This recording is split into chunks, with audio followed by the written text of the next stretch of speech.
वेळी काय कराल तुम्ही? असं काहीच होणार नाहीये आणि झालं ना तर ते तेव्हाच तेव्हा बघू। मुळात जगात कुठल्याच गोष्टीची गॅरंटी वगैरे नाही देता येत ना आपल्याला।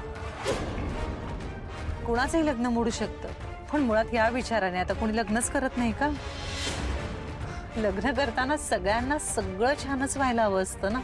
पण ते होणार नाहीये स्वानंदी, तुला या सगळ्याचा अनुभवच नाहीये।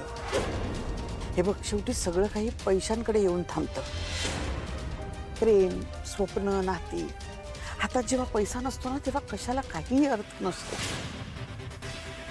आता हेच बघ ना, जगातले सगळे गुन्हे पैशासाठीच होतात ना। माणसं पैसा पैसा पैसा करून जगतात, ते का? हे बघ प्लीज स्वानंदी, आम्ही तुम्हाला पैसे, घर, सगळं सगळं देऊ, पण प्लीज प्लीज हे लग्न मोडा। आणि आम्ही हे असं केलं तर अधिरा काय करेल ह्याची कल्पना आहे ना तुम्हाला? तिचं रोहनवर किती प्रेम आहे हे माहिती आहे ना तुम्हाला? काय म्हणून कळलं नाहीये ते? स्वानंदी, मला माझ्या अधिराची काळजी वाटते ग, म्हणून मी हे सगळं बोलते। चुकीच्या व्यक्तीशी बोलताय तुम्ही काकू।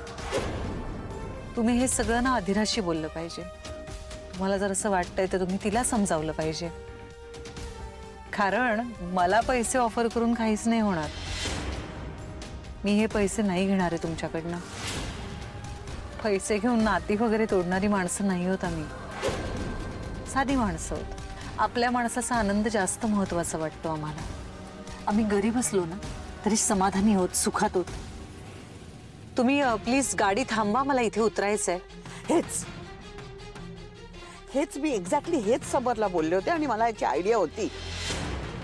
स्वानंदी, मी समरला सांगितलं की स्वानंदी स्वाभिमानी मुलगी आहे, हे नाही एक्सेप्ट करणार ती, पण नाही ना, समरला हे लग्न काही करून मोडायचंच होतं। म्हणून काय? हो, म्हणजे त्याला अधिरासमोर वाईटपणा घ्यायचा नाहीये, पण अधिराला तुमच्या घरी पण पाठवायचं नाहीये।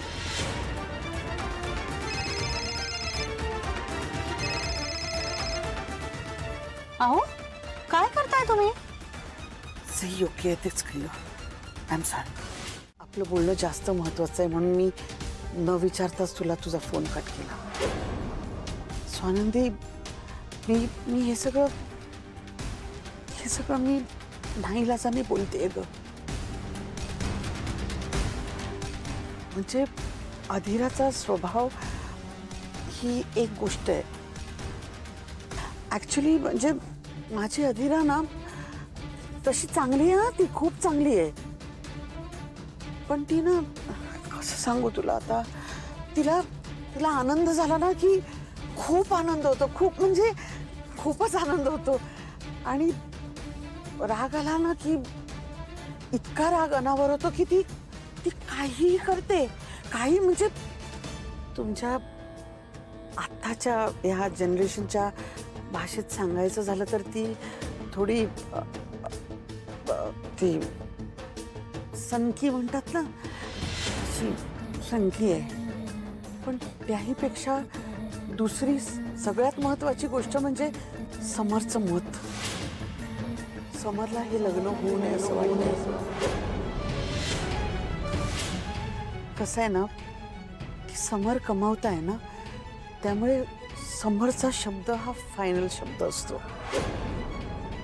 खरं सांगायचं तर आमच्या घरात हुकुमशाही चालते, सगळे अधिकार समरच्या हातात आहेत। नाही म्हणजे तो खूप करतो आमच्यासाठी, पण मग आम्ही त्याचं सगळं ऐकावं ही त्याची अपेक्षा असते, आणि मग आम्ही ते ऐकतो।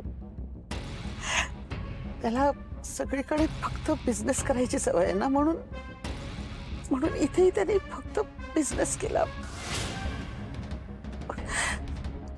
बिझनेस माइंडेड आहे का तो? पैसे देऊन काम होईल असं त्याला वाटलं। मी त्याला खूप समजवलं, मी त्याला म्हटलं की अरे समर, ज्यांनी घर जावई व्हायला नकार दिला तो हे कसं करेल? ऍक्च्युली खरं सांगते स्वानंदी, म्हणजे हे तुझ्यात आणि माझ्यात, मुलगा विकतच घ्यायचा होता. व्हेरी सॉरी स्वानंदी, आम्ही त्याच्या आश्रित आहोत आणि तो आमचा मालक आहे. त्याच्या पुढे कोण बोलणार? माझा नवरा खूप वर्षांपूर्वी गेला ग, आणि 3 लेकरंही लहान होती. Sorry, I am very sorry. मी खूप बोलले, प्लीज राग मानू नकोस. ऍक्च्युली मी जरी हे बोलले असेल ना, तरी मला कोणी हे बोलायला लावलंय ते अजूनही बोलून समजावून काम होतात असं तुला वाटतं म्हणून हसलो मी. जिथे बॉम्ब फोडायचंय तिथे फटाके फोडत बसलीस. काय झालं? काही उपयोग झाला? मी सगळे प्रयत्न करून बघते, सगळे मार्ग अवलंबून बघते, पण काही झालं का? स्वानंदीने तुझं ऐकलं का? नाही ना, काहीही ऐकलं नाही तिने तुझं. आणि मला माहितच होतं ती बाई कोणाचं काही ऐकत नाही, स्वतःच सगळं खरं करते. तू एवढं तिच्याशी बोलायला गेलीस, गोड गोड बोलली असशील, काही परिणाम झाला? आपल्याला जे हवं होतं ते झालं का? फ्लॉप झाली ना तुझी तिच्या बरोबरची मीटिंग. मॉम, तुला ना बिझनेस डील करता येत नाही. हो अंशुमन, तू लहान होतास ना तेव्हा तुला हाताला धरून मी चालायला शिकवलं. आता तू मला चालायला शिकवू नकोस. फ्लॉप मीटिंग हिट कशी करायची ना ते मला येतं.